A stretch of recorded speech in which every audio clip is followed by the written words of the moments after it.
क्या बालू की भीत पर खड़ा है हिंदू धर्म? डॉक्टर सुरेंद्र कुमार शर्मा, अज्ञात। वेदों में विज्ञान। ऋग्वेद के प्राचीनतम ग्रंथ होने के कारण वेदों को अंधश्रद्धावश बहुत बार ईश्वर रचित और सारे ज्ञान के असीम भंडार कह दिया जाता है। हालांकि प्राचीनता पूज्यता का पर्याप्त आधार नहीं हो सकती। पिछली 2-1 शताब्दियों से जब से पश्चिम ने विज्ञान के क्षेत्र में अभूतपूर्व आविष्कार करके संसार का नक्शा ही बदलना शुरू कर दिया है, भारत में एक अजीब किस्म की प्रतिक्रिया शुरू हुई है। दुनिया के बाकी हिस्सों में कहीं विज्ञान का विरोध हुआ तो कहीं उसका समर्थन, कहीं प्रतिस्पर्धा शुरू हुई तो कहीं उत्तरोत्तर जिज्ञासा। पर भारत में विचित्र प्रतिक्रिया हुई। अंधश्रद्धालु हर वैज्ञानिक आविष्कार को पुराने शास्त्रों से सिद्ध करने लगे और अपने विस्मित मन को तसल्ली देते हुए कहने लगे कि यह तो हमारे पूर्वजों के पहले से ही जात था। विज्ञान की उन्नति के प्रकाश में विदेशी और पश्चिमी सभ्यता के बुद्धिवाद से प्रभावित पढ़े लिखे हिंदू खुद ही धर्म के नाम पर प्रचलित मूर्खतापूर्ण और अज्ञान मूलक विश्वासों और रिवाजों की हंसी उड़ाने लगे। इससे आम हिंदू हीन भावना का शिकार हो गया। इससे बच निकलने का एक ही रास्ता था कि हिंदुओं में किसी प्रकार आत्मविश्वास पैदा किया जाए। इसके लिए हिंदू धर्मगुरुओं और अंग्रेजी पढ़े लिखे कुछ उन लोगों ने जो धर्म के मामले में आम हिंदू की तरह ही रूढ़िवादी थे, हर वाहियात और वृथा हिंदू रिवाज व विश्वास की वैज्ञानिक व्याख्या देने की कोशिश कर दी, ताकि उनसे लोग चिपटे भी रहें और उनमें आत्मविश्वास भी पैदा हो जाए। यह सब ऊपर से आरोपित विज्ञान था, न कि असलियत। अतः इस मुलम्मे के अभीष्ट व रचनात्मक परिणाम निकलने असंभव थे। इससे सिर्फ छद्म वैज्ञानिकता को बढ़ावा मिला, जो अंधविश्वास रूपी सिक्के का ही दूसरा पहलू था। चोटी को विद्युत चुंबकीय कॉयल बताया जाने लगा और गंगा में नहाने के समर्थन में कहा जाने लगा कि अमुक यूरोपीय विद्वान ने सिद्ध किया है कि इसके पानी में ऐसे पदार्थ हैं जिनसे रोग के कीटाणु एकदम मर जाते हैं। पूर्णिमा के दिन रखे जाने वाले सत्यनारायण के व्रत के बारे में कहा जाने लगा कि यह सूर्य और चंद्र की गुरुत्वाकर्षण शक्ति का मुकाबला करने के लिए है, और दिवाली के दिन बेमतलब दिए जलाने के विषय में कहा जाने लगा कि यह प्रकाश इसलिए किया जाता है कि उस शाम को धरती से निकलने वाली विषैली गैसों को जलाया जा सके। इसी प्रक्रिया में स्वामी दयानंद सरस्वती ने वेदों के मंत्रों के अपने ही ढंग से अर्थ करके वेदों से सारा विज्ञान निकालने का प्रयास किया। इसके बाद लोगों के एक बहुत बड़े भाग ने यह विश्वास व्यक्त करना शुरू कर दिया कि हमारे वेदों में सारा विज्ञान है। इसे ज्यादा प्रभावजनक बनाने के लिए उन्होंने यहां तक कहा, और यह बात कई विद्वानों की पुस्तकों में लिखी भी मिलती है, कि पश्चिम का सारा विज्ञान वेदों से निकला है। जर्मनी वाले हमारे वेद ले गए थे, उन्हीं से उन्होंने विज्ञान सीखा। विज्ञान विरुद्ध बातें। इससे न केवल विज्ञान के प्रति उत्तरोत्तर जिज्ञासा बढ़ने के मार्ग में बाधा खड़ी हुई, बल्कि लोगों में मिथ्या आत्मसंतोष भी पैदा हुआ, और परिणाम स्वरूप वे भविष्य की ओर देखने की अपेक्षा अतीत मुखापेक्षी बन गए। लेकिन इस संदर्भ में जो प्रश्न पैदा होते हैं, उनका उत्तर स्वामी दयानंद के पहले से लेकर आज तक किसी ने नहीं दिया है। सबसे पहला प्रश्न तो यह उठता है कि यदि वेदों में वास्तव में विज्ञान था, तो हजारों सालों से उन्हें पढ़ने, कंठस्थ करने और उन पर भाष्य लिखने वाले हिंदुओं ने कोई भी आविष्कार विदेशी वैज्ञानिकों से पहले क्यों नहीं किया? दूसरे, यदि वेदों में विज्ञान था, तो प्राचीन काल में बड़े बड़े वेदज्ञ विद्वानों में से किसी ने भी इसका उल्लेख क्यों नहीं किया? वेदों के जो प्राचीन भाष्य मिलते हैं, जिनमें एक एक शब्द की व्याख्या की गई है, उनमें वेद मंत्रों के जो अर्थ किए गए हैं, उनसे किसी वैज्ञानिक सत्य का परिचय क्यों नहीं मिलता? क्या 19वीं शताब्दी के मध्य तक सभी वेदज्ञ विद्वान मूर्ख थे, जो उन्हें वेदों के मंत्रों के ठीक अर्थ न सूझ सके और वे उनसे विज्ञान न निकाल सके? जब हजारों वर्षों से वेद पढ़ने वाले हिंदुओं को कोई विज्ञान वेदों में नहीं सूझ सका, तो यहां से वेद ले जाकर पढ़ने वाले जर्मनों को विज्ञान कैसे मिल गया? क्या जर्मनों के वेद पढ़ने से संसार भर के वैज्ञानिकों पर उसका अदृश्य प्रभाव पड़ गया, जो उन्होंने नए नए वैज्ञानिक आविष्कार कर दिखाए? इन प्रश्नों का संतोषजनक उत्तर आज तक न मिल पाने के कारण हर वह व्यक्ति जो वेदों को पढ़ सकता है, उनकी ओर इस विचार से उन्मुख होता है कि क्या वास्तव में उनमें विज्ञान है या सिर्फ अर्थ बदलकर पोचापाची की गई है। इसी उद्देश्य से किए गए अध्ययन के परिणाम स्वरूप व्यक्ति इस निश्चय पर पहुंचता है कि वेदों में तो कई छोटी छोटी बातें भी विज्ञान विरुद्ध हैं। ऐसे में बड़े बड़े जटिल आविष्कारों की उनसे आशा नहीं की जा सकती। उनके नाम तक की गंध वेदों में नहीं मिलती। क्या कोई बता सकता है कि वेद के किस शब्द का अर्थ telephone, television, rocket, tape recorder, gramophone, fridge, बिजली का पंखा, सिलाई मशीन, रेलगाड़ी, radio, printing press, motorcycle, scooter, परमाणु बम, हाइड्रोजन बम, कंप्यूटर और टेलीप्रिंटर है? वेदों में पृथ्वी खड़ी है। यह बात आज चौथी कक्षा का विद्यार्थी भी जानता है कि पृथ्वी घूमती है। उसकी दो गतियां हैं, दैनिक गति और वार्षिक गति। लेकिन वेदों में पृथ्वी के बारे में लिखा है कि वह खड़ी है। यह बात एक जगह नहीं, कई जगहों पर कही गई है। उदाहरण के लिए देखिए कुछ उद्धरण। यह पृथ्वी व्यत्माना मर्दृहत, यह जनास इंद्रः। ऋग्वेद 2/12/2 अर्थात हे मनुष्यों, जिसने कांपती हुई पृथ्वी को स्थिर किया वह इंद्र है, अर्थात जिस देवता ने पृथ्वी को स्थिर किया। अर्थात अनेक रूपों वाली विस्तृत और अचल भूमि की इंद्र रक्षा करता है। अर्थात हम सदा विस्तृत और अचल भूमि पर विचरण करें। वेदों में पृथ्वी के लिए निररति शब्द का प्रयोग भी हुआ है। वेदों के कोश निघंटु 1/1 में निररति शब्द पृथ्वी के पर्यायवाचियों में लिखा है। इसका अर्थ है निररति अर्थात गतिहीन। इसीलिए आज तक संस्कृत और हिंदी के शब्दकोशों में पृथ्वी का एक नाम अचला, गतिहीन। ऐसे में वेदों में विज्ञान की क्या आशा की जा सकती है? पृथ्वी को घूमती सिद्ध करने के लिए वेद के प्रायः 2 मंत्र पेश किए जाते हैं। उन दोनों पर यहां विचार करना अप्रासंगिक न होगा। उससे स्पष्ट हो जाएगा कि असलियत क्या है और तोड़ मरोड़ कितनी है। पहला मंत्र यह है।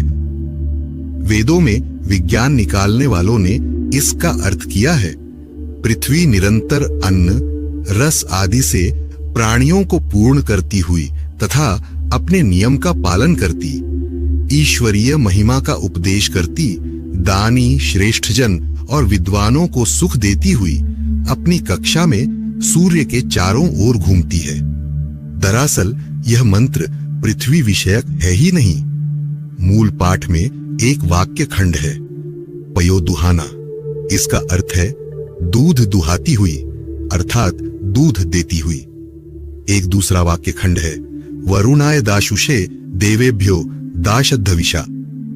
इसका अर्थ है वरुण और अन्य देवों को आहुतियां दें। यहां विचारणीय यह है कि क्या पृथ्वी दूध देती है? क्या देवताओं के लिए आहुतियां वे प्रायः घी, दूध या मांस की होती हैं, पृथ्वी दे सकती है? पृथ्वी पर ये बातें चरितार्थ नहीं होती। एक और बात यहां ध्यान देने योग्य है। इस अर्थ में लिखा है अपनी कक्षा में सूर्य के चारों ओर घूमती है। मूल पाठ में एक भी ऐसा शब्द नहीं जिसका यह अर्थ बनता हो। प्रस्तुत मंत्र में दूध देने और आहुतियों की सामग्री जुटाने वाली गाय है। अतः विद्वानों ने इस मंत्र का अर्थ ठीक तौर पर ऐसे किया है, जो गाय स्वयं पवित्र स्थान यज्ञ में आती है वह दूध देते हुए यज्ञ कर्म को संपन्न करती है। मेरी इच्छा है कि वह गाय दाता वरुण और अन्यान्य देवों को होमीय द्रव्य, दूध व घी आदि दे और मुझ देव सेवक की रक्षा करे।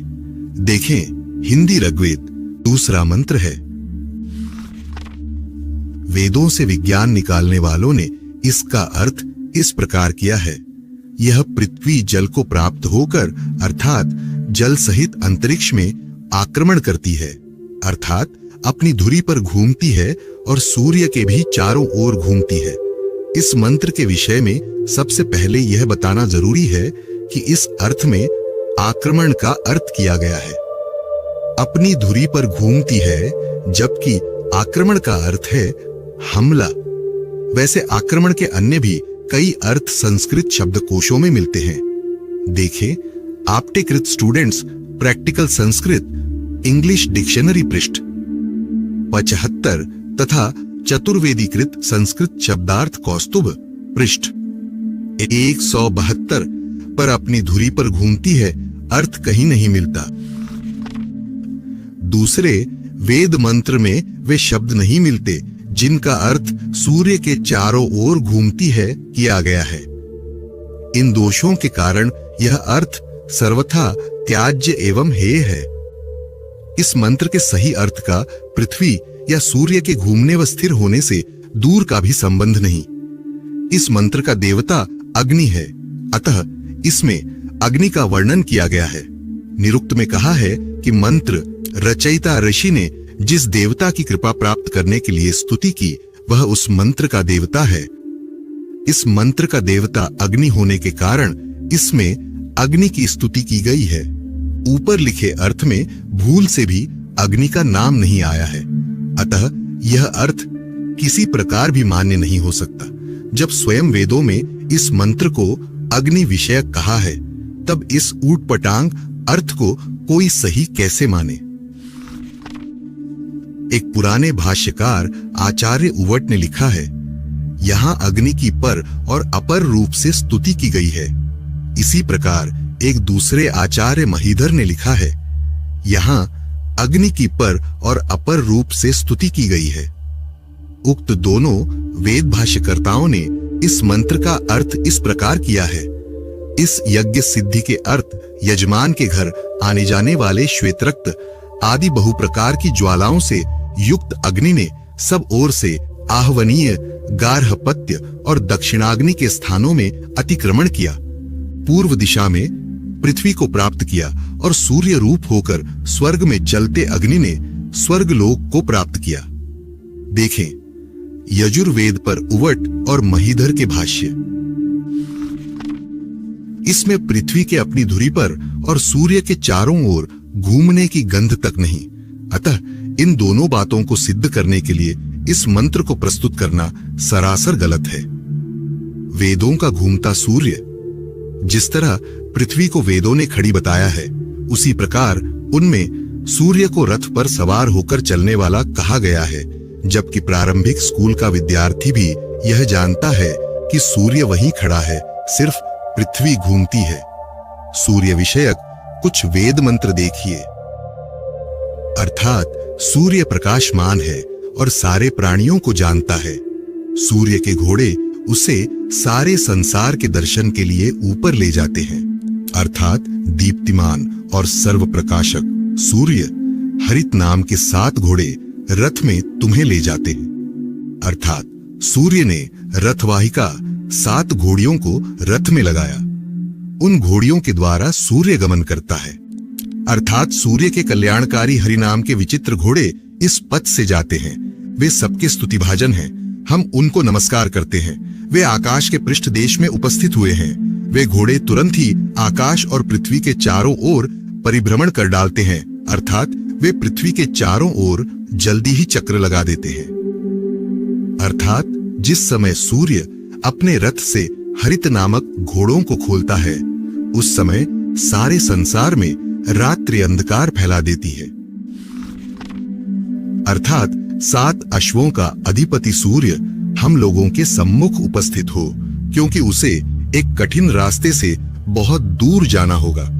वह शेन, बाज, पक्षी की तरह शीघ्रगामी होकर हमारे द्वारा दी गई आहुति को लेने आता है, अर्थात पानी बरसाने वाले, देवों को आनंद देने वाले, दीप्तिगान और द्रुतगामी सूर्य के रथ ने पूर्व दिशा में प्रवेश किया। तत्पश्चात स्वर्ग के मध्य में निहित विभिन्न वर्ण और सर्वव्यापी सूर्य अंतरिक्ष के दोनों भागों की ओर बढ़ गया और जगत की रक्षा की। अर्थात 10 दिशाएं निज गर्भजात आदित्य सूर्य को दैनिक गति के लिए प्रेरित करती है। हिंदी ऋग्वेद पृष्ठ। अर्थात सूर्यदेव, जिस समय तुम वेगशाली घोड़े को रथ में जोतकर आकाश मार्ग से जाते हो, तब कोई भी जीव तुम्हारे पास नहीं आ पाता। तुम्हारी प्राचीन ज्योति दूसरी है जो तुम्हारे साथ रहती है। जब तुम जाते हो तब तुम्हारी ज्योति भिन्न होती है। इस तरह के बेशुमार स्थल अकेले ऋग्वेद से ही प्रस्तुत किए जा सकते हैं, अन्य वेदों की तो बात ही छोड़िए। इन मंत्रों में वेदों का वैज्ञानिक ज्ञान निहित है। वे कभी सूर्य के घोड़ों की बात करते हैं, कभी रथ की। कभी यह कहते हैं कि सूर्य के अस्त हो जाने पर सारे लोकों में अर्थात सारी दुनिया में रात्रि हो जाती है, और कभी यह कहते हैं कि सूर्य की पुरानी रोशनी भिन्न किस्म की है तथा जब वह शाम को अस्त होता है तब उसके पास और रोशनी होती है। कभी उसे सर्वव्यापी कहते हैं। ये सारी बचकानी बातें इस बात की सूचक हैं कि वेदों में सूर्य के विषय में जरा भी वैज्ञानिक ज्ञान नहीं है। उन्होंने केवल अनर्गल कल्पनाएं की हैं।